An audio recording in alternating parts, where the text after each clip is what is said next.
அடுத்ததா 10th question பார்த்தீங்கன்னா இந்த மாதிரி ஒரு கொஸ்டின் கேட்கும்போது நமக்கு சால்வ் பண்ணுறது கொஞ்சம் கஷ்டமாக இருக்க மாதிரி இருக்கும்.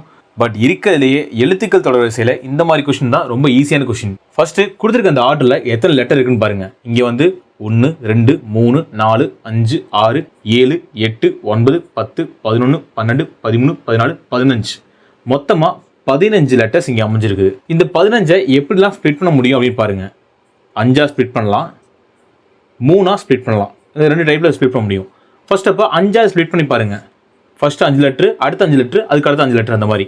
அப்போது 1 2 3 4 5 1 2 3 4 5 1 2 3 4 5. இப்போது 5 லெட்டர் நம்ம ஸ்ப்ளிட் பண்ணியாச்சு. ஒவ்வொரு தனித்தனி ஆர்டருமே ஈவனாக இருக்கான்னு பாருங்கள். இங்கே எம்மில் ஸ்டார்ட் ஆகுது. இந்த ஃபஸ்ட்டு ஆர்டர் வந்து எம்மில் ஸ்டார்ட் ஆகுது. ஆனால் ரெண்டாவது ஆர்டர் என்ல ஸ்டார்ட் ஆகுது. மூணாவது ஆர்டர் ஏல ஸ்டார்ட் ஆகுது. அப்போது 5 பிரித்தா அதுக்கான ஆன்சர் வராது. அடுத்ததாக நம்ம 3ஆல் பிரித்து ட்ரை பண்ணலாம். 3ஆல் பிரிக்கும் போது பார்த்தீங்கன்னா 1 2 3 1 2 3 1 2 3 1 2 3 லாஸ்ட் அதே மாதிரி 1 2 3. இப்போ பார்த்தீங்கன்னா நம்ம இங்கே 5 ஆர்டர் பிரிச்சிருக்கோம். இந்த 5 ஆர்டரும் ஒன்றை விட ஒன்று வந்து மேட்ச் ஆயிருக்கா அப்படின்னு பாருங்கள். இங்கே ஃபஸ்ட்டு ஆர்டரோட ஃபஸ்ட் லெட்ரு எம்மில் ஸ்டார்ட் ஆகுது, லாஸ்ட்டு என்னில் முடியுது. அதே மாதிரி ரெண்டாவது ஆர்டரும் சேம் லைக் அதே மாதிரி முடியுது. மூணாவது ஆர்டர் என்ன லெட்டரில் ஸ்டார்ட் ஆகுதுன்னு தெரியல, ஆனால் முடிகிற லெட்டர் வந்து சேம் லைக் ஃபஸ்ட்டு 2 ஒத்து போகுது. 4வது ஆர்டரில் இருக்க லெட்டருமே மேட்ச் ஆகுது. கடைசியாக பார்த்தீங்கன்னா 5வது ஆர்டரில் ஃபஸ்ட் லெட்டரும் செகண்ட் லெட்டரும் மற்ற எல்லா ஆர்டரில் இருக்க லெட்டரோட ஒத்து போகுது. அப்போது இதை வச்சு நம்ம ஆன்சர் ஃபைண்ட் பண்ணலாம். எப்படி அப்படின்னு பார்த்தீங்கன்னா, இந்த ஃபஸ்ட்டு ஆர்டரில் பார்த்தீங்கன்னா என்ன லெட்டர் மிஸ் ஆகுதுன்னா சென்டரில் இருக்க லெட்டர் மிஸ் ஆகுது. சென்டரில் ஏ அப்படின்ற லெட்டர் வருது. அப்போது ஏவை இங்கே போட்டு மேட்ச் பண்ணி பாருங்கள்.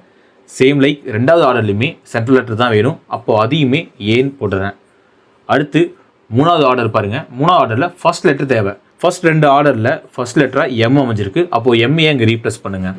தென் 4th ஆர்டரில் பார்த்தீங்கன்னா சென்டர் லெட்டர் இருக்குது, ஃபஸ்ட் அண்ட் லாஸ்ட் லெட்டர் இல்லை.